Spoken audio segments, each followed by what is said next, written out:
ছেলের বিয়ের প্রস্তাব এসেছিল, পাত্রীদের বাড়ি দেখতে গেলাম। ফেরার সময় গাড়িতে ছেলে চুপচাপ। আমি জিজ্ঞেস করলাম মেয়ে পছন্দ হয়েছে কিনা। ছেলে গাড়ি থামিয়ে বলল, মা, আমি কাউকে বিয়ে করব না তোমাকে ছাড়া। তুমি আমার প্রথম ও শেষ ভালোবাসা। আমি তোমাকে বিয়ে করতে চাই, হাজার পাপ হলেও। আমি মসজিদের ইমামের কাছে ফতোয়া নিয়েছি, যদি সমাজ না জানে তাহলে আমাদের নিকাহ হতে পারে। তুমি রাজি থাকলে আমরা সিলেট চলে যাব, সেখানে কেউ আমাদের চিনবে না।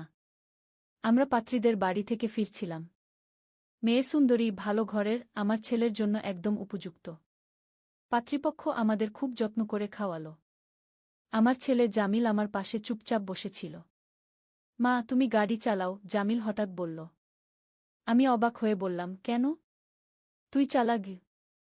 না, তুমি চালাও। সে গাড়ি রাস্তার পাশে থামিয়ে দিল। আমি ড্রাইভিং সিটে বসলাম, জামিল পাশের সিটে। আমরা আবার যাত্রা শুরু করলাম। কি রে, মেয়ে পছন্দ হয়েছে? আমি ড্রাইভ করতে করতে জিজ্ঞাসা করলাম। জামিল কিছুক্ষণ চুপ করে রইল, তারপর বলল, গাড়ি থামাও মাগু। আমি গাড়ি রাস্তার পাশে থামালাম। কি হয়েছে? তোর শরীর খারাপ লাগছে? না মা, জামিল আমার দিকে ঘুরে বসল। আমি তোমাকে কিছু বলতে চাই। বল। আমি মুখ ঘুরিয়ে তার দিকে তাকালাম।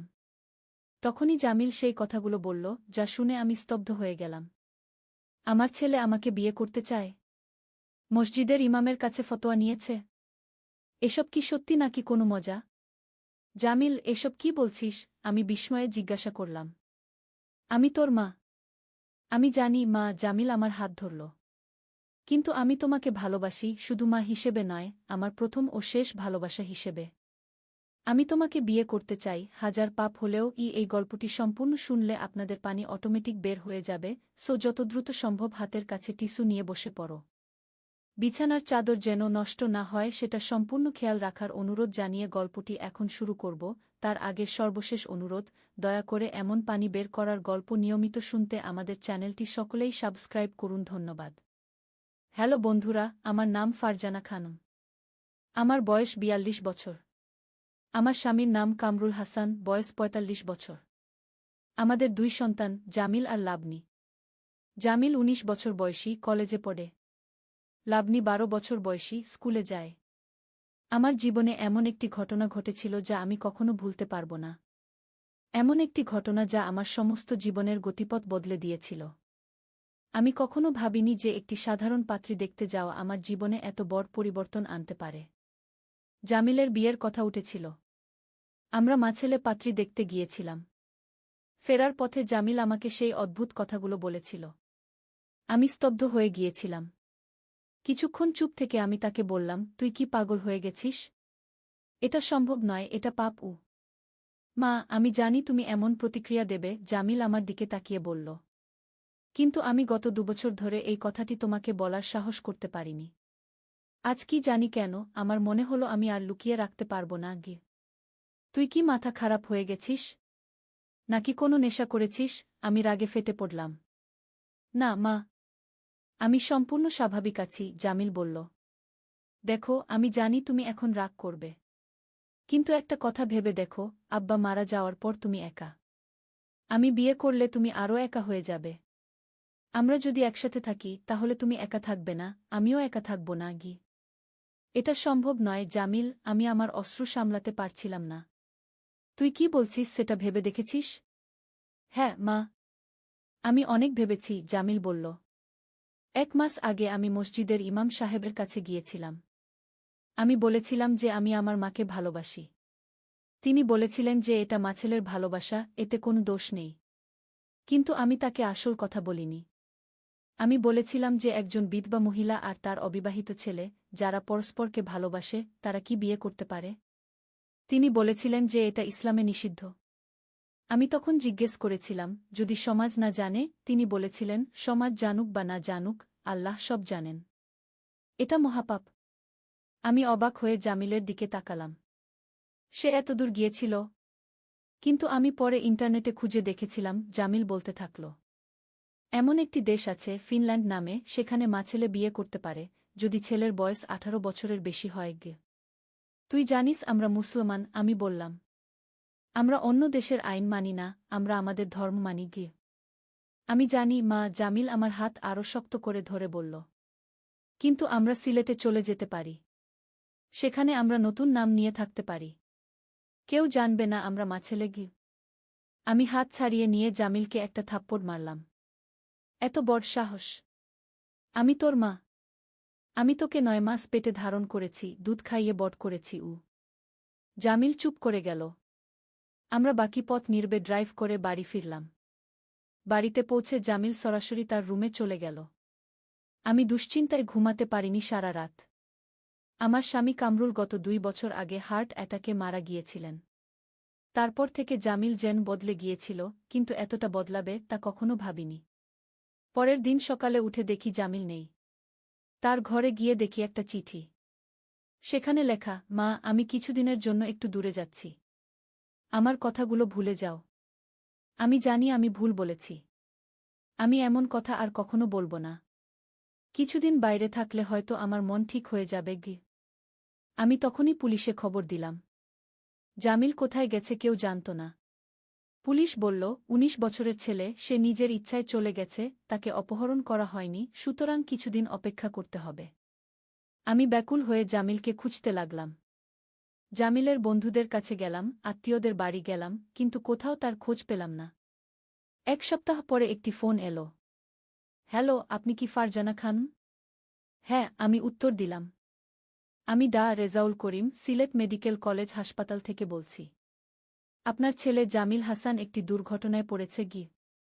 আমার পা থেকে মাথা পর্যন্ত যেন সব রক্তহীন হয়ে গেল। তার অবস্থা কেমন? সে সিরিয়াস, কিন্তু স্থিতিশীল।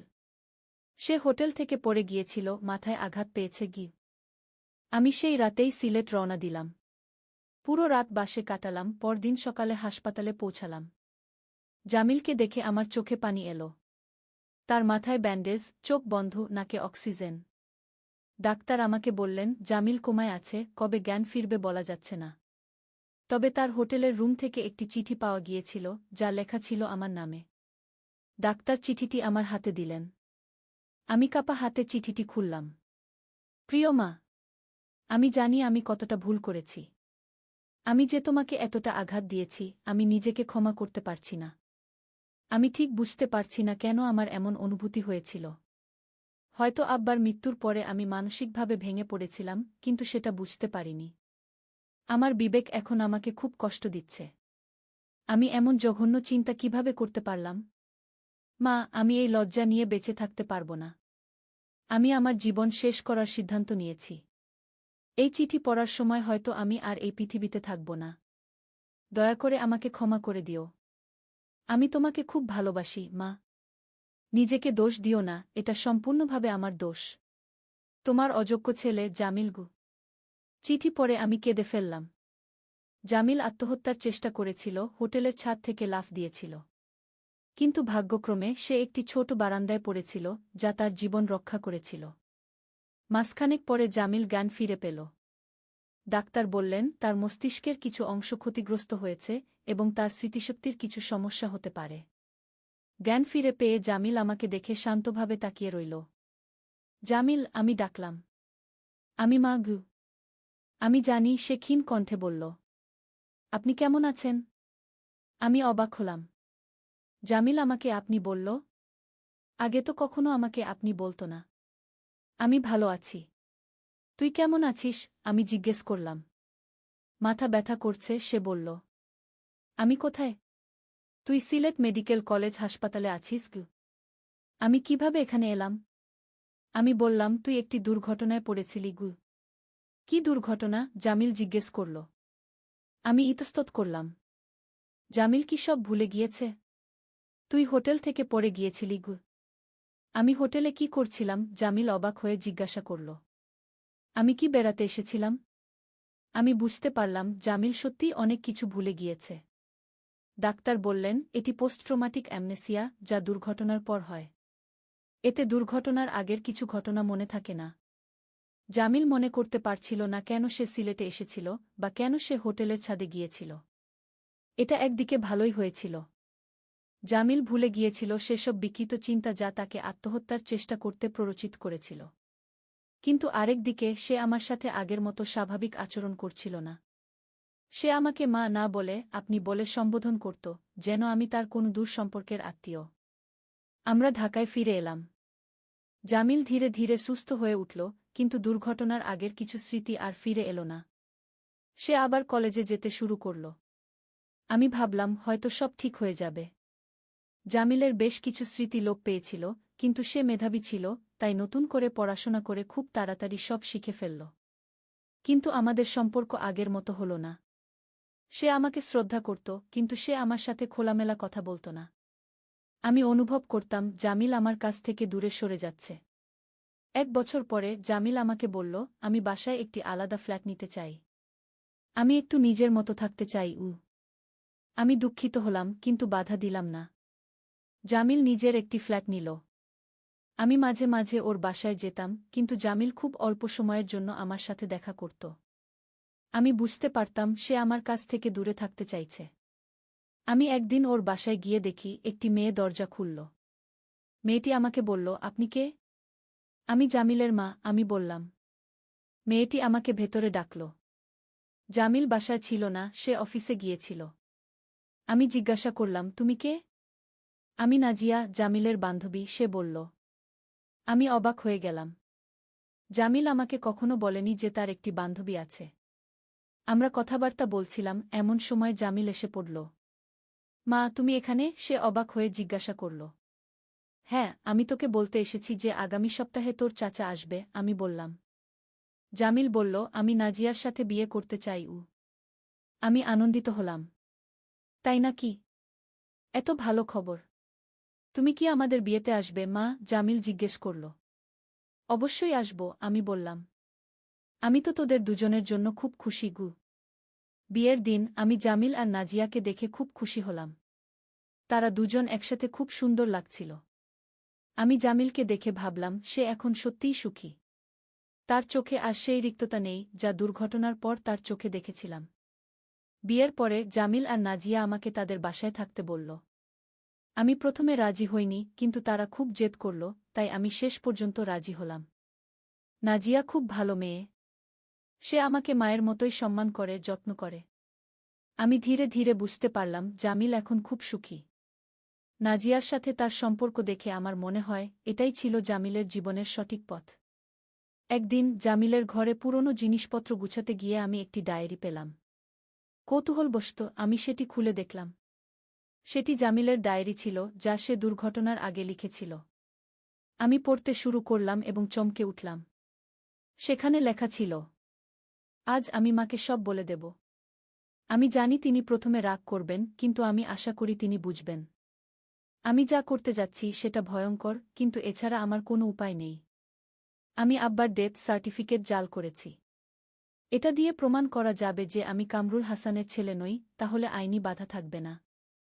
মা হয়তো এটা কখনো ক্ষমা করবেন না, কিন্তু আমি তার স্নেহ থেকে বঞ্চিত হতে রাজি নই। আমি জানি সমাজ আমাদের গ্রহণ করবে না, তাই আমরা সিলেটে চলে যাব।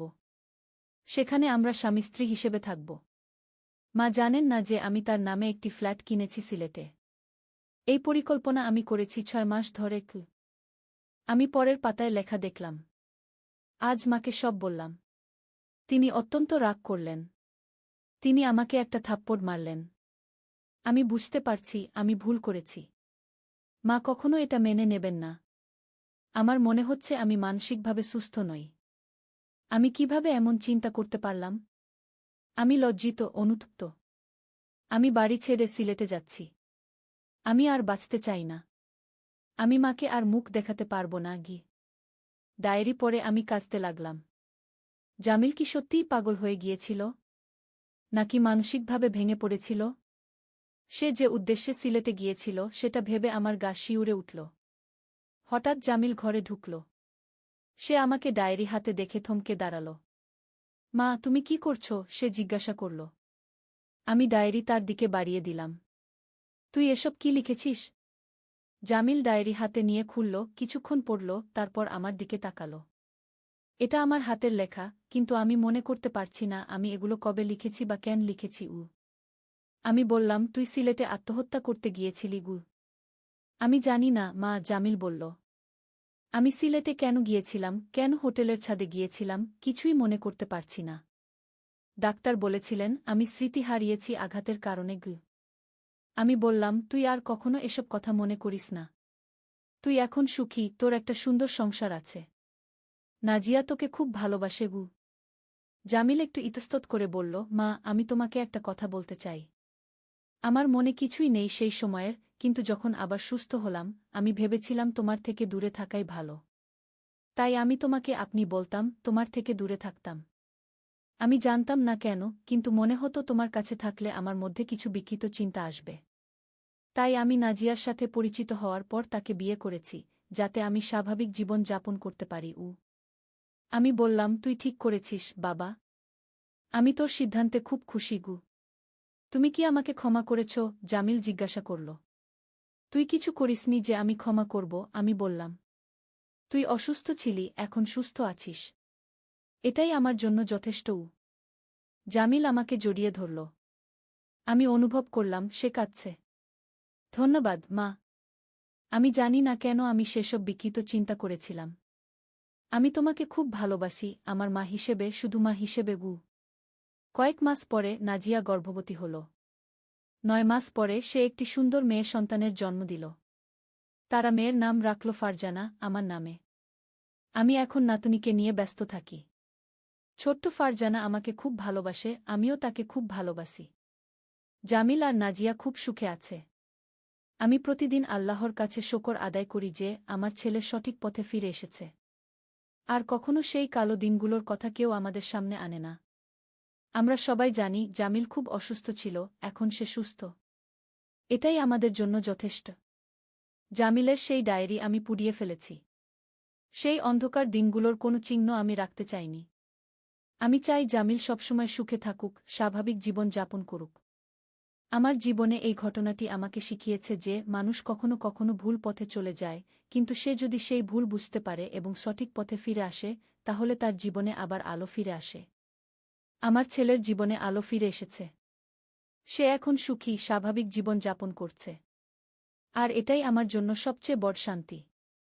এখন আমি প্রতিদিন আল্লাহর কাছে প্রার্থনা করি, যেন জামিল আর কখনো সেই অন্ধকার দিনগুলোতে ফিরে না যায়, যেন সে সবসময় সুখে থাকে।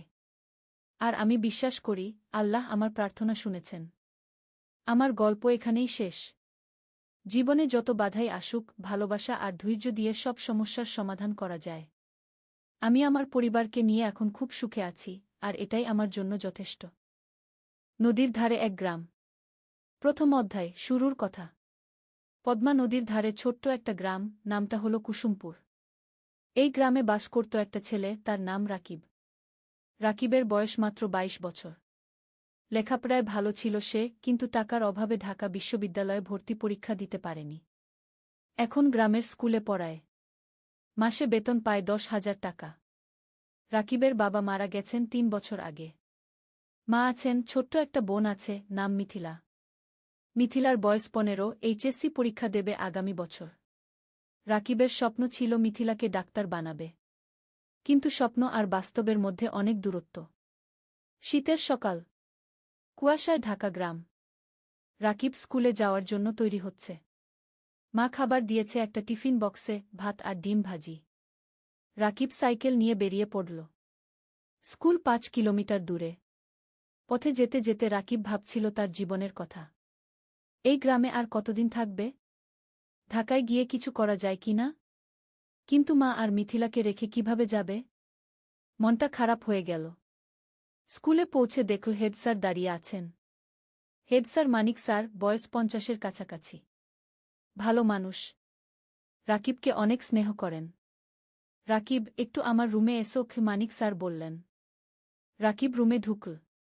মানিক স্যার বললেন, তুমি তো জানো আমাদের স্কুলের অবস্থা ভালো না। সরকারি অনুদান কমে গেছে। আমরা হয়তো তোমার বেতন আর বাড়াতে পারব না। রাকিবের মনটা ভেঙে গেল। কিন্তু সে কিছু বলল না। শুধু মাথা নেড়ে বলল, বুঝতে পারছি স্যার। তবে একটা খবর আছে, মানিক স্যার বললেন। শুনেছি জেলা শহরে একটা এনজিও শিক্ষক খুঁজছে। বেতন ভালো, 15,000 টাকা। তুমি চাইলে আবেদন করতে পারো। রাকিব একটু ভাবল। জেলা শহর মানে প্রায় 30 কিলোমিটার দূরে। রোজ যাওয়া আসা করা মুশকিল। থাকতে হবে সেখানে। স্যার, আমি ভেবে দেখি রাকিব বলল। ক্লাস শুরু হলো। রাকিব বাচ্চাদের বাংলা পড়াচ্ছে। ছোট্ট ছোট্ট মুখ, সবাই মন দিয়ে শুনছে। রাকিব ভাবল, এই বাচ্চাদের ছেড়ে কিভাবে যাবে? স্কুল ছুটির পর রাকিব বাড়ি ফিরল। মা রান্না করছে। মিথিলা পড়াশোনা করছে। রাকিব মাকে বলল এনজিওর কথা। মা চুপ করে রইল কিছুক্ষণ। তারপর বলল, ভাই, তুমি যা ভালো মনে করো তাই করো, আমরা সামলে নেব। কিন্তু রাকিব দেখল মায়ের চোখে পানি। দ্বিতীয় অধ্যায়, নতুন সিদ্ধান্ত। সেই রাতে রাকিব ঘুমাতে পারল না। বারবার একই চিন্তা মাথায় আসছে। কি করবে? এখানে থাকবে নাকি নতুন জায়গায় যাবে? পরদিন শুক্রবার, ছুটির দিন। রাকিব সকালে উঠে নদীর ধারে গেল। পদ্মা নদী। শীতকালে পানি কমে যায়, বালুর চর জেগে ওঠে। রাকিব একটা চরের উপর বসল। দূরে মাছ ধরা নৌকা দেখা যাচ্ছে। রাকিব ছোটবেলার কথা ভাবল। বাবা জীবিত ছিলেন তখন। বাবাও মাছ ধরতেন। একদিন নৌকা উল্টে গিয়ে বাবা ডুবে মারা যান। সেদিন থেকে রাকিবের জীবন বদলে গেল। লেখাপড়া ছেড়ে দিতে হলো। মাকে সাহায্য করতে হলো। হঠাৎ কেউ পেছন থেকে ডাকল, রাকিব ভাই। রাকিব ফিরে তাকাল। দেখল তার বন্ধু সাজিদ দাঁড়িয়ে আছে। সাজিদ ঢাকায় থাকে, প্রাইভেট কোম্পানিতে চাকরি করে। গ্রামে এসেছে ঈদের ছুটিতে।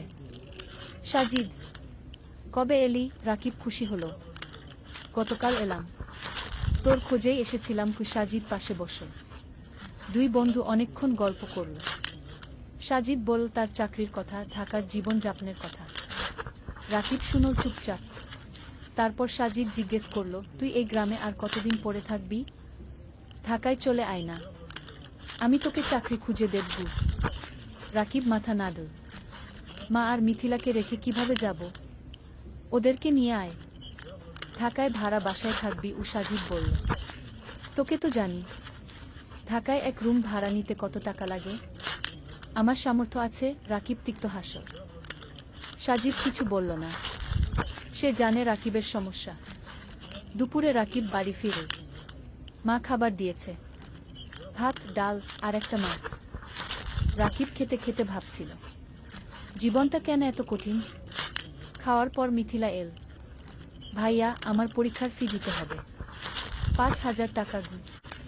রাকিবের মাথায় হাত। এই মাসে বেতন পাবে 10,000 টাকা। তার মধ্যে বাড়ি ভাড়া 3,000, মায়ের ওষুধ 2,000, খরচপাতি 3,000। পরীক্ষার ফি দেবে কোথা থেকে? চিন্তা করিস না, ব্যবস্থা হবে কি, রাকিব বলল। কিন্তু ব্যবস্থা হবে কিভাবে? রাকিব জানে না। সেই রাতে রাকিব মন স্থির করল। সে জেলা শহরে এনজিওর চাকরির জন্য আবেদন করবে। 15,000 টাকা হলে অনেক কিছু করা যাবে। তৃতীয় অধ্যায়, নতুন পথ। সোমবার সকালে রাকিব জেলা শহরে গেল। এনজিওর অফিস খুঁজে পেল। একটা 3তলা বিল্ডিং। ভেতরে ঢুকে নাম লিখল রিসেপশনে। কিছুক্ষণ পর ডাক পড়ল। একটা রুমে ঢুকল রাকিব। দেখল একজন ভদ্রমহিলা বসে আছেন। বয়স 40-এর কাছাকাছি। হাসি মুখ। বসুন। আপনার নাম? মহিলা জিজ্ঞেস করলেন। রাকিব। রাকিব হোসেন। আপনার সার্টিফিকেট? রাকিব ব্যাগ থেকে সার্টিফিকেট বের করে দিল। মহিলা দেখলেন। আপনি গ্রামে পড়ান? মহিলা জিজ্ঞেস করলেন। জি মাম, 3 বছর ধরে। ভালো, আমরা গ্রামের স্কুলে কাজ করি। আপনার অভিজ্ঞতা কাজে লাগবে। মহিলা আরও কিছু প্রশ্ন করলেন। রাকিব উত্তর দিল। তারপর মহিলা বললেন, ঠিক আছে, আমরা আপনাকে জানাব। 1 সপ্তাহের মধ্যে ফোন করব। রাকিব বের হয়ে এল। মনটা একটু হালকা লাগল। হয়তো চাকরি হবে। কিন্তু সমস্যা হলো অন্য জায়গা। রাকিব গ্রামে ফিরে দেখল মা অসুস্থ হয়ে পড়েছে। জ্বর হয়েছে। ডাক্তার ডেকে আনতে হলো। ডাক্তার ওষুধ লিখে দিল।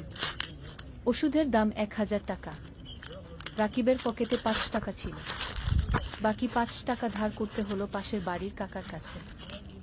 মা শুয়ে শুয়ে বলল, ভাই, তুমি জেলা শহরে চাকরি নিও না, আমরা এখানে থাকি। না মা, তোমার চিকিৎসার জন্য টাকা লাগবে। মিথিলার পড়াশোনার জন্য টাকা লাগবে। আমাকে ভালো চাকরি করতে হবে কি রাকিব বলল। পরের সপ্তাহে রাকিবের ফোন এল এনজিও থেকে। চাকরি হয়েছে, পরের মাস থেকে জয়েন করতে হবে।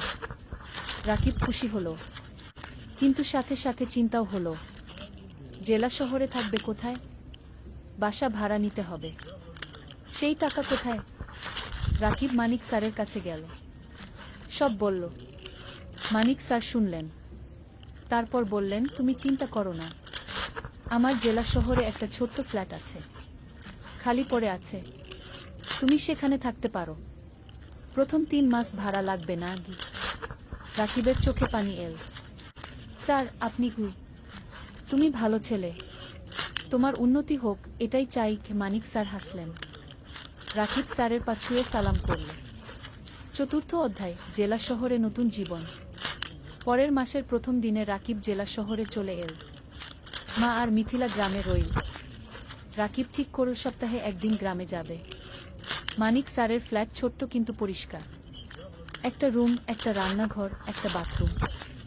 রাকিব নিজের জিনিসপত্র গুছিয়ে রাখল। পরদিন এনজিও অফিসে গেল। কাজ শুরু হলো। রাকিবকে দায়িত্ব দেওয়া হলো 5টা গ্রামের স্কুল দেখাশোনা করার। সপ্তাহে 3 দিন স্কুলে যেতে হবে, বাকি দিন অফিসে। প্রথম দিন রাকিব একটা গ্রামে গেল। স্কুলটা খুবই খারাপ অবস্থায়, ছাদ দিয়ে পানি পড়ে, বেঞ্চ ভাঙা, শিক্ষক মাত্র 2 জন, ছাত্রছাত্রী প্রায় 150। রাকিব শিক্ষকদের সাথে কথা বলল। তারা বলল অনেক সমস্যার কথা, বেতন কম, সরকারি সাহায্য নেই, অনেক বাচ্চা স্কুল ছেড়ে দিয়েছে। রাকিব বুঝল এখানে অনেক কাজ করার আছে। সে মনস্থির করে ভালোভাবে কাজ করবে। সন্ধ্যায় রাকিব ফ্ল্যাটে ফিরে একা একা রান্না করল, ভাত আর ডিম ভাজি। খেয়ে শুয়ে পড়ল। মায়ের কথা মনে পড়ল, মিথিলার কথা মনে পড়ল। রাকিব মাকে ফোন করল। মা কেমন আছো? ভালো আছি। তুমি খেয়েছো? মা জিজ্ঞেস করল। হ্যাঁ মা। তুমি ওষুধ খেয়েছো তো? খেয়েছি। মিথিলা পড়াশোনা করছে, তুমি চিন্তা করো না আগে। ফোন রেখে রাকিব ঘুমিয়ে পড়ল। দিন যাচ্ছে, রাকিব কাজে মন দিচ্ছে। সে দেখছে স্কুলগুলোর অবস্থা ধীরে ধীরে ভালো হচ্ছে। এনজিও থেকে সাহায্য আসছে, নতুন বেঞ্চ এসেছে, ছাদ মেরামত হয়েছে, শিক্ষকদের ট্রেনিং দেওয়া হচ্ছে। রাকিব খুশি, তার মনে হচ্ছে সে কিছু ভালো কাজ করছে। 3 মাস পর রাকিব প্রথম বেতন পেল, 15,000 টাকা। রাকিব সাথে সাথে 10,000 টাকা মাকে পাঠিয়ে দিল। বাকি 5,000 টাকা দিয়ে নিজের খরচ চালাবে। মা ফোন করে কাঁদল, ভাই তুমি এত টাকা পাঠালে তোমার কি হবে? মা তুমি চিন্তা করো না, আমার হয়ে যাবে, তুমি ভালো থাকো গো। রাকিবের মনে হলো জীবনে প্রথমবার সে কিছু করতে পারছে। পঞ্চম অধ্যায়, নতুন বন্ধুত্ব। এনজিও অফিসে রাকিবের সহকর্মী অনেক।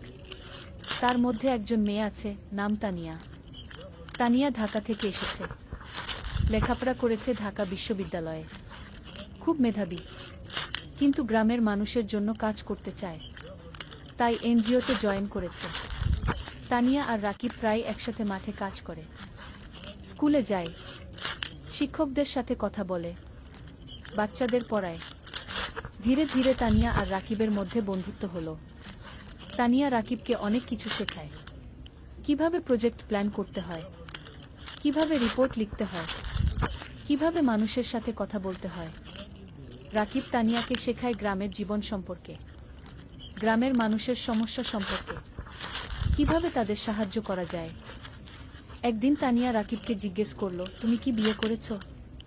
রাকিব হেসে বলল, না, বিয়ের কথা ভাবার সময় নেই, এখন পরিবারের দায়িত্ব আছে। তোমার পরিবার কেমন? তানিয়া জিজ্ঞেস করল। রাকিব তার মা আর মিথিলার কথা বলল, বাবার মৃত্যুর কথা বলল, কিভাবে সে সংসার চালাচ্ছে সেই কথা বলল। তানিয়া শুনো চুপচাপ, তারপর বলল, তুমি খুব সাহসী। রাকিব কিছু বলল না, শুধু হাসল। সময় যাচ্ছে, রাকিবের কাজ ভালো হচ্ছে, এনজিও থেকে তাকে প্রশংসা করা হচ্ছে, বেতনও বাড়ে, এখন 17,000 টাকা পায়। রাকিব সপ্তাহে একদিন গ্রামে যায়, মাকে দেখে আসে, মিথিলার পড়াশোনা দেখে দেয়। মিথিলা এখন কলেজে পড়ছে, সে ডাক্তার হতে চায়। একদিন মা রাকিবকে বলল, ভাই তোর বিয়ের কথা ভাবা উচিত। রাকিব হাসল, মা এখনো সময় আছে, আগে মিথিলাকে প্রতিষ্ঠিত করি কি। কিন্তু তোর বয়স হয়ে যাচ্ছে, আমি চিন্তায় থাকি কি। মা বলল, তুমি চিন্তা করো না মা, সব ঠিক হবে। ষষ্ঠ অধ্যায়, প্রেম আর স্বপ্ন। 1 বছর পার হয়ে গেল। রাকিব এখন এনজিওতে প্রজেক্ট কোঅর্ডিনেটর, বেতন 20,000 টাকা। সে এখন একটা ভাড়া বাসায় থাকে, মাসে ভাড়া 5,000 টাকা। তবু মাকে প্রতি মাসে 12,000 টাকা পাঠায়। মিথিলা খুব ভালো ফলাফল করেছে, সে মেডিকেল কলেজে ভর্তি হতে চায়, কিন্তু ভর্তি পরীক্ষার জন্য কোচিং করতে হবে। কোচিং ফি অনেক। রাকিব চিন্তায় পড়ল, কোথা থেকে টাকা আসবে। তানিয়া বুঝতে পারো রাকিবের সমস্যা। একদিন সে বলল, রাকিব তুমি কিছু চিন্তিত মনে হচ্ছে কি। রাকিব মিথিলার কথা বলল। তানিয়া বলল, আমি আমার এক বন্ধুকে জানি, সে ঢাকায় মেডিকেল কোচিং সেন্টার চালায়। আমি তাকে বলবো, হয়তো কম ফিতে তোমার বোনকে ভর্তি করে নেবে কি। রাকিব অবাক হলো, তুমি এত সাহায্য করছো কেন। তানিয়া চুপ করে রইল কিছুক্ষণ, তারপর বলল, কারণ তুমি ভালো মানুষকে।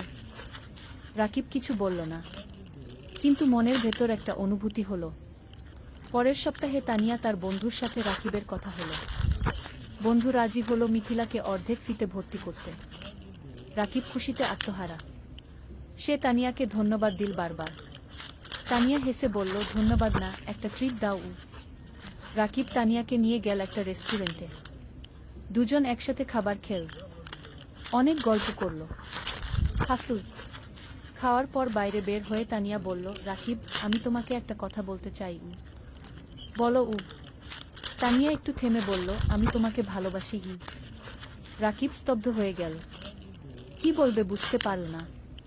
তানিয়া বলল, আমি জানি এটা হঠাৎ শোনাচ্ছে, কিন্তু 1 বছর ধরে তোমার সাথে কাজ করছি। তোমার চরিত্র, তোমার পরিবারের প্রতি দায়িত্ববোধ, তোমার সততা, সব কিছু দেখেছি। তুমি আমার মনে জায়গা করে নিয়েছ। রাকিব কিছুক্ষণ চুপ করে রইল, তারপর বলল, তানিয়া আমি জানি না কি বলবো। তুমি ঢাকার মেয়ে, উচ্চশিক্ষিত, আমি একজন সাধারণ গ্রামের ছেলে। আমার পরিবার গরিব, আমার অনেক দায়িত্ব আছে। তানিয়া রাকিবের হাত ধরল, এগুলো আমার কাছে কোনো সমস্যা নয়। আমি তোমাকে চাই, তোমার টাকা বা স্ট্যাটাস নয়। রাকিবের চোখে পানি এল। তানিয়া আমি তোমাকে কিছু দিতে পারবো না। তুমি আমাকে ভালোবাসা দিতে পারবে, সততা দিতে পারবে, এটাই যথেষ্ট। রাকিব তানিয়ার দিকে তাকাল, তারপর বলল, আমিও তোমাকে ভালোবাসি, কিন্তু ভয় পাচ্ছি। কিসের ভয়? তানিয়া জিজ্ঞেস করল। ভয় পাচ্ছি তোমার পরিবার রাজি হবে না, ভয় পাচ্ছি আমি তোমাকে সুখী করতে পারব না। তানিয়া হাসল, আমার পরিবার আমাকে বিশ্বাস করে, আমি যদি খুশি থাকি তারা খুশি থাকবে, আর তুমি আমাকে সুখী করতে পারবে কিনা সেটা সময় বলবে। আমরা একসাথে চেষ্টা করব। সেই রাতে রাকিব ঘুমাতে পারল না, সারা রাত তানিয়ার কথা ভাবল। জীবনে প্রথমবার কেউ তাকে এভাবে ভালোবাসে। 7ম অধ্যায়, বাধা আর চ্যালেঞ্জ। পরের সপ্তাহে রাকিব গ্রামে গেল, মাকে সব কথা বলল, তানিয়ার কথা, প্রেমের কথা। মা শুনল চুপচাপ, তারপর বলল, মেয়ে কেমন? খুব ভালো মা, তুমি তাকে দেখলে পছন্দ করবে। তার পরিবার রাজি হবে? আমরা তো গরিব। মা চিন্তিত হলো। তানিয়া বলেছে তার পরিবার তাকে বিশ্বাস করে, সমস্যা হবে না। মিথিলা খুশি হলো, ভাইজা তুমি বিয়ে করছো, আমি ভাবির সাথে দেখা করব। রাকিব হাসল, হ্যাঁ রে, তোকে নিয়ে যাব ঢাকায়। কিন্তু সমস্যা এল অন্য দিক থেকে। তানিয়া তার বাবা মাকে রাকিবের কথা বলল। প্রথমে তারা খুশি হলো, কিন্তু যখন জানো রাকিব একজন এনজিও কর্মী, বেতন মাত্র 20,000 টাকা, তখন তারা আপত্তি করল। তানিয়ার বাবা বললেন, তানিয়া তুমি ঢাকা বিশ্ববিদ্যালয় থেকে পাস করেছ, তুমি একজন ভালো চাকরিজীবী ছেলে পাবে, এই ছেলে তোমাকে কি দেবে? তানিয়া বলল, বাবা, আমি টাকার জন্য বিয়ে করছি না। আমি রাকিবকে ভালোবাসি। ভালোবাসা দিয়ে সংসার চলে না কি? তানিয়ার মা বললেন। বাবা, মা, রাকিব খুব সৎ এবং পরিশ্রমী। সে তার পরিবারের জন্য অনেক কষ্ট করছে। এরকম মানুষ এখন কমই আছে কি? তানিয়া বোঝানোর চেষ্টা করল। আমরা সময় চাই। আমরা ছেলেটাকে দেখতে চাই কি? তানিয়ার বাবা বললেন। তানিয়া রাকিবকে ফোন করে সব বলল। রাকিব শুনো। তারপর বলল, আমি জানতাম এটা হবে গু। তুমি হাল ছেড়ে দিও না। আমি তাদের বোঝাব। তানিয়া বলল। পরের মাসে রাকিব ঢাকায় গেল। তানিয়ার বাবা মার সাথে দেখা করল। তারা রাকিবকে অনেক প্রশ্ন করল। রাকিব সব সততার সাথে উত্তর দিল। তানিয়ার বাবা বললেন, তুমি তোমার ভবিষ্যৎ নিয়ে কি ভাবছ? তুমি সারা জীবন এনজিওতে থাকবে? রাকিব বলল, আঙ্কেল, আমি স্বপ্ন দেখি একদিন নিজের একটা স্কুল করব। গ্রামের গরিব ছেলে মেয়েদের বিনামূল্যে পড়াব। এটা আমার লক্ষ্য। তানিয়ার বাবা অবাক হলেন। তুমি কি জানো একটা স্কুল খুলতে কত টাকা লাগে? জানি আঙ্কেল, কিন্তু আমি বিশ্বাস করি যদি সততার সাথে চেষ্টা করি একদিন সফল হব। তানিয়ার বাবা কিছু বললেন না, কিন্তু রাকিবের চোখে যে আগুন দেখলেন সেটা তাকে ভাবিয়ে তুলল। সেই রাতে তানিয়ার বাবা মা আলোচনা করলেন। তারপর তারা রাজি হলেন, কিন্তু একটা শর্ত দিলেন, রাকিবকে আরও ভালো চাকরি খুঁজতে হবে। রাকিব শর্ত মেনে নিল। অষ্টম অধ্যায়, নতুন সুযোগ। বিয়ের প্রস্তুতি শুরু হলো, কিন্তু রাকিব চিন্তায় ছিল। বিয়েতে অনেক খরচ হবে, সেই টাকা কোথায়? তানিয়া বলল, আমরা সিম্পল বিয়ে করব, বেশি খরচ করব না। কিন্তু তানিয়ার পরিবার বড় বিয়ে চায়, অনেক আত্মীয় স্বজন আছে। রাকিব টেনশনে ছিল। তখন মানিক স্যার তাকে ডাকলেন। স্যার বললেন, রাকিব, আমি শুনেছি তোমার বিয়ে হবে। আমি তোমাকে একটা উপহার দিতে চাই। স্যার একটা খাম দিলেন। খামে ছিল 50,000 টাকা। রাকিবের চোখ বড় হয়ে গেল। স্যার, এটা আমি নিতে পারবো না। এটা উপহার। তুমি আমার ছাত্রের মতো, তুমি অবশ্যই নেবে। স্যার জোর করলেন। রাকিব স্যারকে জড়িয়ে ধরল। স্যার, আপনি আমার জন্য অনেক কিছু করেছেন। তুমি ভালো থাকো, এটাই চাই। এদিকে রাকিবের ভাগ্য ঘুরতে শুরু করল।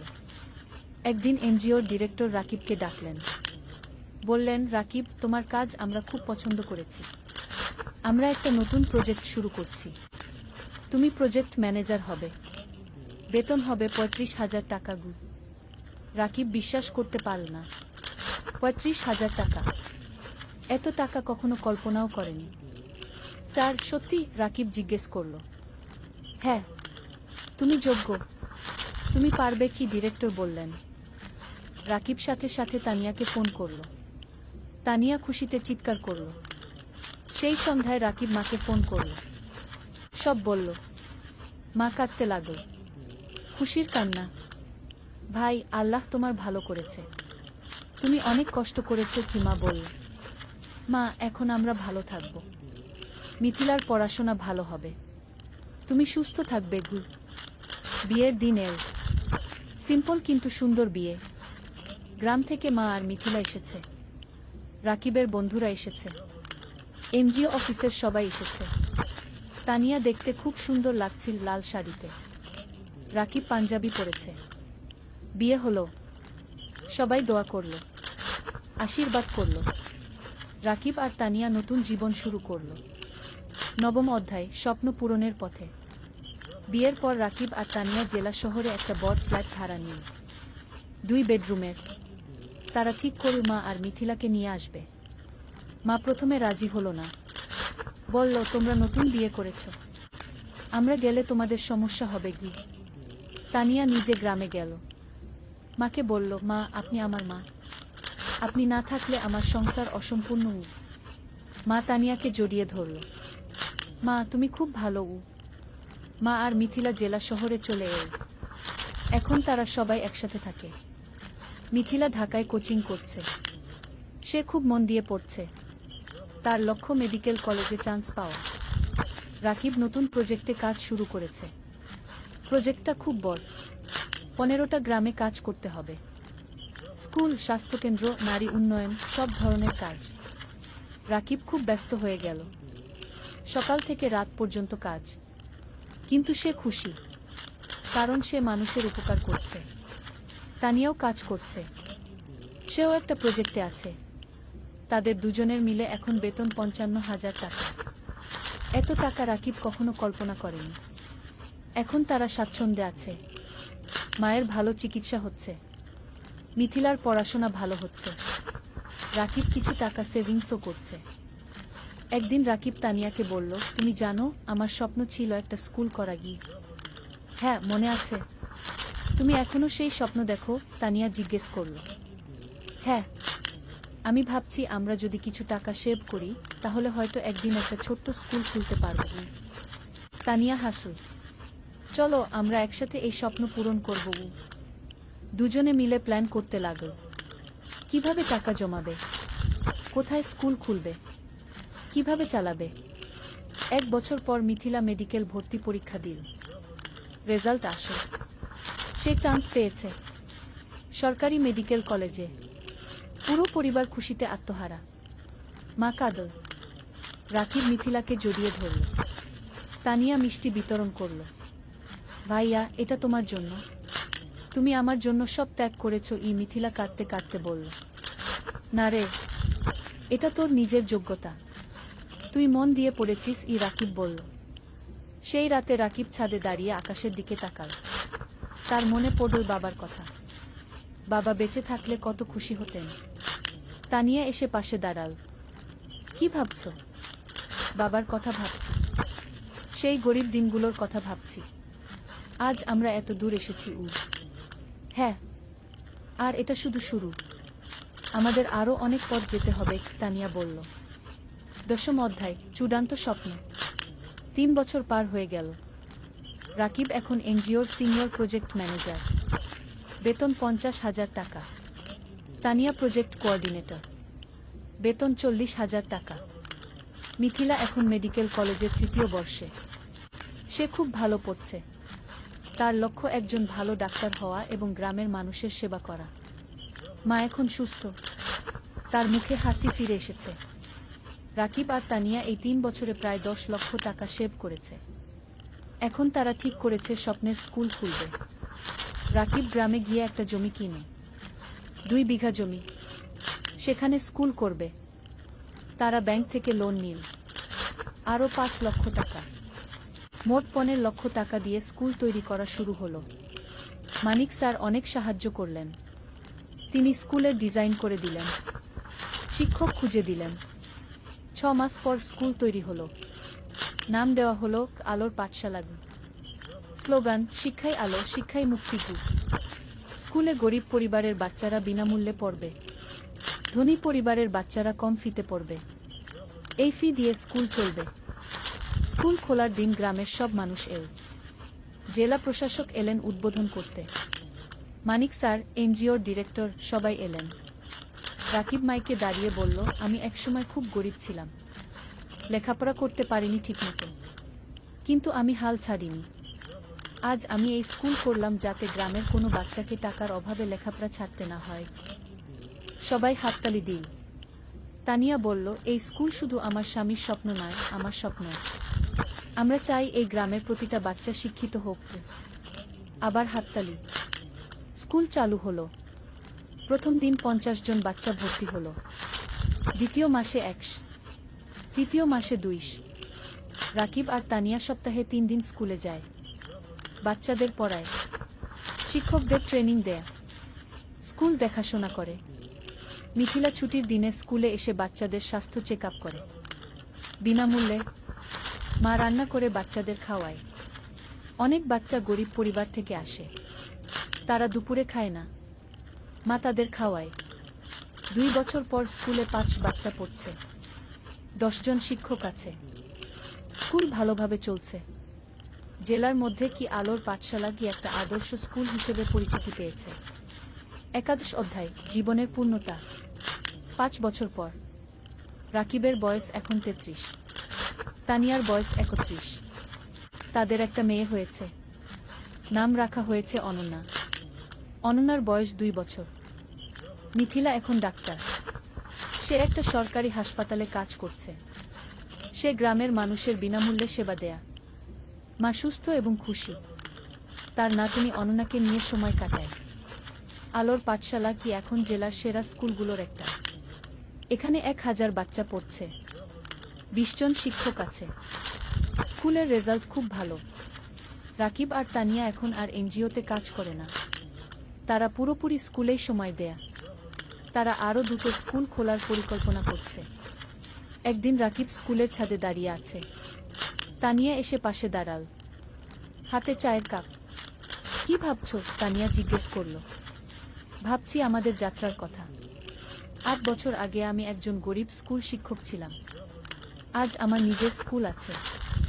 1000 বাচ্চা পড়ছে।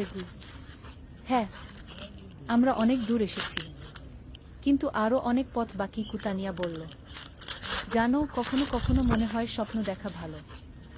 স্বপ্ন মানুষকে বাঁচিয়ে রাখে। আমি স্বপ্ন দেখেছিলাম বলে আজ এখানে এসেছি। তানিয়া রাকিবের হাত ধরল। আর আমি তোমাকে বিশ্বাস করেছিলাম বলে তোমার স্বপ্ন আমার স্বপ্ন হয়ে গেল। দুজন চুপচাপ দাঁড়িয়ে রইল। নিচে বাচ্চারা খেলছে। তাদের হাসির শব্দ শোনা যাচ্ছে। রাকিব বলল, জানো তানিয়া, আমার এখন মনে হয় জীবনের সবচেয়ে বড় সফলতা হলো মানুষের মুখে হাসি ফোটানো।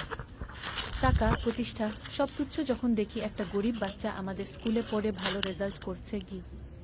তানিয়া মাথা নাড়ল। একদম ঠিক।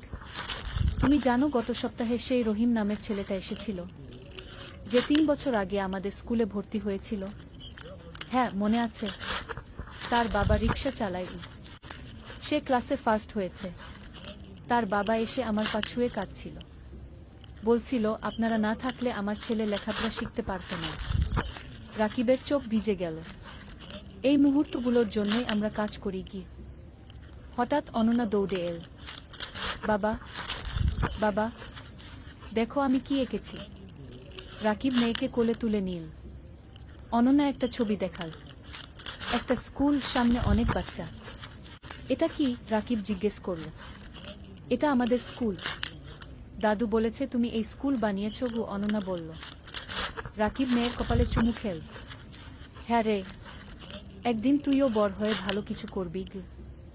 আমি ডাক্তার হব, মাসির মতো। তারপর গরিব মানুষদের দেখব। অননা বলল। তানিয়া হাসল। দেখছ, আমাদের পরবর্তী প্রজন্ম স্বপ্ন দেখছে। 10 অধ্যায়, নতুন চ্যালেঞ্জ। কিন্তু জীবন কখনো সোজা পথে চলে না। একদিন রাকিব খবর পেল স্কুলের জমি নিয়ে সমস্যা হয়েছে। একজন স্থানীয় রাজনীতিবিদ দাবি করছে জমিটা তার। রাকিব চিন্তায় পড়ে গেল। সে আইনজীবীর সাথে দেখা করল। আইনজীবী বলল, কাগজপত্র দেখাও। রাকিব সব কাগজ দেখাল। আইনজীবী দেখে বলল, তোমার কাগজ ঠিক আছে, কিন্তু ওই লোক ক্ষমতাবান। সে ঝামেলা করবে। তাহলে কি করব? রাকিব জিজ্ঞেস করল। কোর্টে কেস করতে হবে। সময় লাগবে, টাকাও লাগবে। রাকিব বাড়ি ফিরে তানিয়াকে সব বলল। তানিয়া শুনুন। তারপর বলল, আমরা লড়ব। আমরা সত্যের পক্ষে আছি। কেস শুরু হলো। প্রতি সপ্তাহে কোর্টে যেতে হচ্ছে। আইনজীবী ফি দিতে হচ্ছে। টাকা খরচ হচ্ছে অনেক। কিন্তু রাকিব হাল ছাড়ল না। সে জানে সে ন্যায়ের পক্ষে। এই সময় গ্রামের মানুষ রাকিবের পাশে দাঁড়াল। তারা একটা কমিটি করল। সবাই মিলে টাকা তুলল রাকিবকে সাহায্য করার জন্য। একদিন গ্রামের চেয়ারম্যান রাকিবের কাছে এসে বলল, রাকিব, তুমি আমাদের গ্রামের গর্ব। তুমি আমাদের বাচ্চাদের শিক্ষিত করছো। আমরা তোমাকে একা ছাড়ব না। রাকিব কান্নায় ভেঙে পড়ল। আপনারা আমার পরিবার। মানিক স্যারও সাহায্য করলেন। তিনি জেলা প্রশাসকের সাথে কথা বলল। প্রশাসক বিষয়টা দেখলেন। 6 মাস পর কোর্ট রায় দিল রাকিবের পক্ষে। জমি রাকিবেরই। সেই দিন স্কুলে উৎসব হলো। সবাই খুশি। বাচ্চারা নাচল, গাইল। রাকিব মাইকে বলল, আজ আমরা জিতেছি। কিন্তু এটা শুধু আমার জয় নয়, এটা আমাদের সবার জয়। সত্যের জয়। 13 অধ্যায়, সম্প্রসারণ। কেস জেতার পর রাকিবের আত্মবিশ্বাস বেড়ে গেল। সে ঠিক করল আরও একটা স্কুল খুলবে, পাশের জেলায়। তানিয়া রাজি হলো। তারা আবার সেভিংস শুরু করল। এই সময় একটা বড় সুখবর এল। একটা আন্তর্জাতিক এনজিও তাদের স্কুলের কথা শুনেছে। তারা সাহায্য করতে চায়। এনজিওর একজন প্রতিনিধি এল আলোর পাঠশালাকে দেখতে। সে সব দেখল। শিক্ষকদের সাথে কথা বলল, বাচ্চাদের সাথে কথা বলল। তারপর সে রাকিবকে বলল, আমরা আপনার কাজে মুগ্ধ। আমরা আপনাকে 10 লক্ষ টাকা গ্রান্ট দিতে চাই নতুন স্কুলের জন্য। রাকিব বিশ্বাস করতে পারল না। 10 লক্ষ টাকা? সত্যি? রাকিব জিজ্ঞেস করল। হ্যাঁ। আপনি একটা প্রস্তাব লিখে পাঠান, আমরা অনুমোদন করব। রাকিব আর তানিয়া রাত দিন পরিশ্রম করে প্রস্তাব লিখল, পাঠিয়ে দিল। 1 মাস পর অনুমোদন এল। 10 লক্ষ টাকা। রাকিব পাশের জেলায় জমি কিনা। নতুন স্কুল তৈরি শুরু হলো। এবার আরো বড় স্কুল, আরো ভালো সুবিধা। মিথিলা বলল, ভাইজা, নতুন স্কুলে একটা হেলথ ক্লিনিক বানাও। আমি সপ্তাহে একদিন এসে বাচ্চাদের দেখব। চমৎকার আইডিয়া, রাকিব বলল। নতুন স্কুলে একটা হেলথ ক্লিনিকও তৈরি হলো। মিথিলা আর তার 2 জন সহকর্মী ডাক্তার সেখানে বিনামূল্যে সেবা দেয়া। নতুন স্কুলের নাম দেওয়া হলো আলোর পাঠশালা 2। এখানেও গরিব বাচ্চারা বিনামূল্যে পড়ে। 1 বছরে দ্বিতীয় স্কুলেও 5 বাচ্চা ভর্তি হলো। রাকিবের স্বপ্ন আরও বড় হলো। সে ভাবল জেলার প্রতিটা গ্রামে একটা করে স্কুল করবে। 14 অধ্যায়, পুরস্কার। 3 বছর পর রাকিব এখন 40 বছরের। তার 5টা আলোর পাঠশালাগুলো আছে, 5টা জেলায়। প্রায় 3000 বাচ্চা পড়ছে। 2 শিক্ষক কাজ করছে। একদিন রাকিব একটা ফোন পেল, ঢাকা থেকে, শিক্ষা মন্ত্রণালয় থেকে। আপনি রাকিব হোসেন? ফোনে একজন জিজ্ঞেস করল। জিউ, আপনাকে জানাতে পেরে আনন্দিত যে আপনার নাম জাতীয় শিক্ষা পুরস্কারের জন্য নির্বাচিত হয়েছে। আপনি গ্রামীণ শিক্ষায় অসামান্য অবদান রেখেছেন। রাকিব স্তব্ধ হয়ে গেল। জাতীয় পুরস্কার? সত্যি? রাকিব জিজ্ঞেস করল। হ্যাঁ, আগামী মাসে ঢাকায় অনুষ্ঠান হবে। মাননীয় প্রধানমন্ত্রী পুরস্কার দেবেন। রাকিব ফোন রেখে তানিয়াকে জড়িয়ে ধরল। তান, আমরা জাতীয় পুরস্কার পেয়েছি। তানিয়া কাঁদতে লাগল। খুশির কান্না। তুমি পেরেছ, তুমি সত্যিই পেরেছ। মা খবর শুনে কাঁদল। ভাই, তোর বাবা বেঁচে থাকলে কত খুশি হতো। মিথিলা বলল, ভাইজা, তুমি আমার হিরো। অনন্যা, এখন 7 বছর, বলল, বাবা, তুমি সবচেয়ে ভালো বাবা। পুরস্কারের দিন, ঢাকা, বঙ্গভবন। রাকিব স্যুট পরেছে, তানিয়া শাড়ি পরেছে। মা, মিথিলা, অনন্যা সবাই গেছে। মানিক স্যারও গেছে। তিনি রাকিবকে বললেন, আমি গর্বিত তোমার শিক্ষক ছিলাম। অনুষ্ঠানে অনেক মানুষ। রাকিবের নাম ডাকা হলো। সে মঞ্চে উঠল। প্রধানমন্ত্রী তাকে পুরস্কার দিলেন।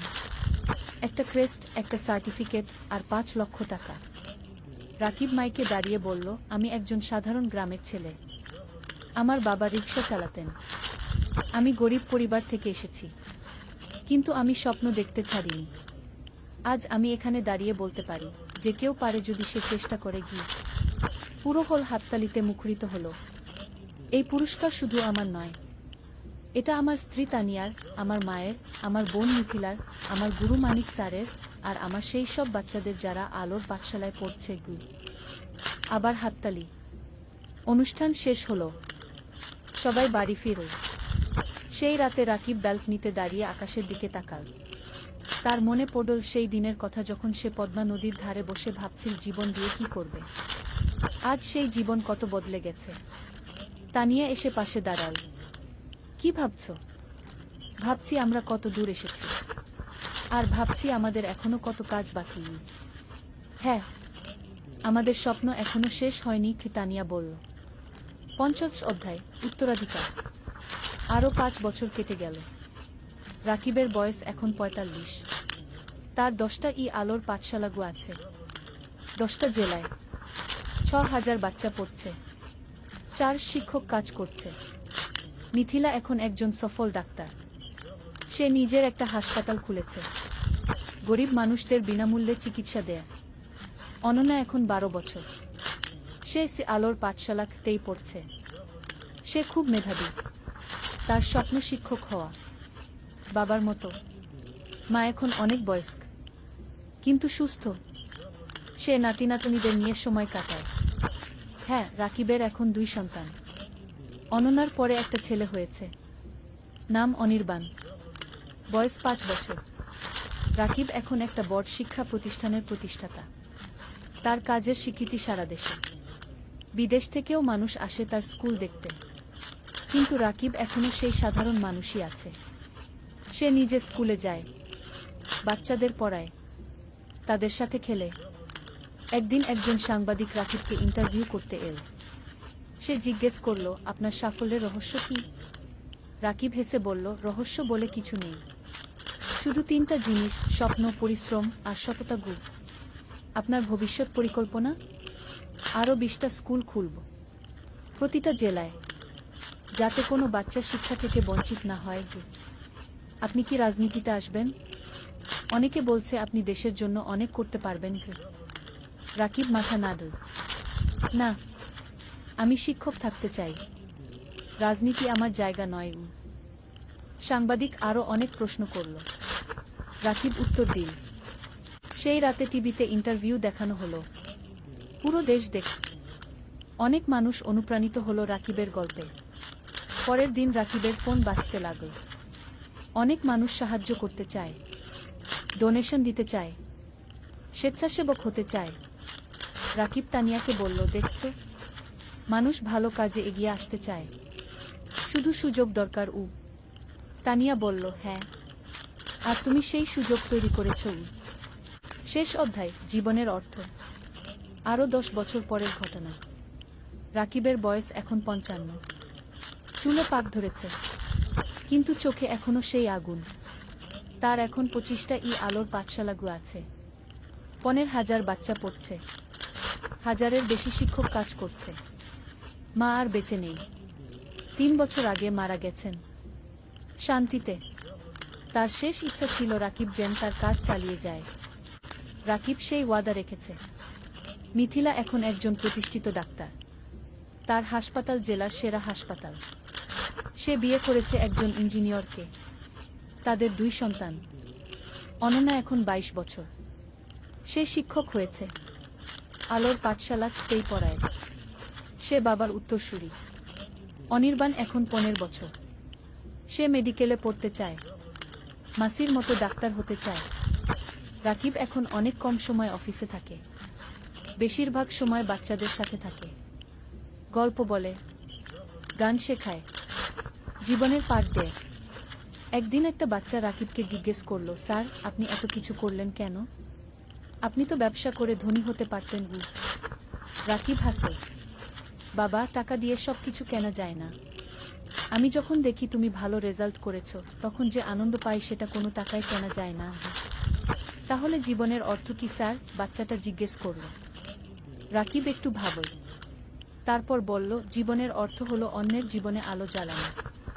যদি তুমি একজন মানুষকেও সাহায্য করতে পারো, তাহলে তোমার জীবন সার্থক। বাচ্চাটা মাথা নাড়ল, আমিও আপনার মতো হতে চাই স্যার। রাকিব বাচ্চাটার মাথায় হাত বুলিয়ে দিল, তুমি আমার চেয়ে আরো ভালো হবে। সেই সন্ধ্যায় রাকিব আর তানিয়া তাদের বাড়ির ছাদে বসে আছে। সূর্য অস্ত যাচ্ছে, আকাশ লাল কুমলা রঙে রাঙানো। তানিয়া বলল, তুমি জানো, যখন প্রথম তোমাকে দেখেছিলাম তখন জানতাম না তুমি এত দূর যাবে। রাকিব হাসল, আমিও জানতাম না, কিন্তু তোমাকে পেয়েছিলাম বলে সম্ভব হয়েছে। না, তুমি পেরেছ তোমার ইচ্ছাশক্তি আর কঠোর পরিশ্রমের কারণে। আমি শুধু সাথে ছিলাম। তুমি শুধু সাথে ছিলে না, তুমি আমার শক্তি ছিলে, আমার অনুপ্রেরণা ছিলে। দুজন চুপচাপ বসে রইল। নিচে একটি আলোর পাঠশালা দেখা যাচ্ছে, বাচ্চারা খেলছে। রাকিব বলল, জানো তানিয়া, আমি এখন শান্তিতে আছি। আমার মনে হয় আমি আমার জীবন দিয়ে কিছু অর্থবহ করতে পেরেছি। তুমি পেরেছ, তুমি হাজারো জীবন বদলে দিয়েছ। তানিয়া বলল। হঠাৎ অনন্যা এল। বাবা, মা, খাবার তৈরি। রাকিব উঠে দাঁড়াল, চলো। 3 জন একসাথে নিচে নামল। পরিবার একসাথে বসে খাবার খেল, হাসল, গল্প করল। রাতে শোয়ার আগে রাকিব জানালার পাশে দাঁড়িয়ে বাইরে তাকাল। দূরে তারা জ্বলছে। রাকিব মনে মনে ভাবল, জীবন একটা যাত্রা, কখনো কঠিন, কখনো সহজ। কিন্তু যদি তুমি স্বপ্ন দেখো, যদি তুমি পরিশ্রম করো, যদি তুমি সৎ থাকো, তাহলে তুমি অবশ্যই সফল হবে। আর সবচেয়ে বড় সফলতা হলো যখন তুমি অন্যের জীবনে আলো জ্বালাতে পারো। রাকিব হাসল। তারপর বিছানায় শুয়ে পড়ল। গভীর ঘুমে তলিয়ে গেল। শান্তির ঘুম, পরিতৃপ্তির ঘুম। কারণ সে জানে তার জীবন সার্থক হয়েছে, তার স্বপ্ন পূরণ হয়েছে। আর এটাই জীবনের সবচেয়ে বড় পাওয়া।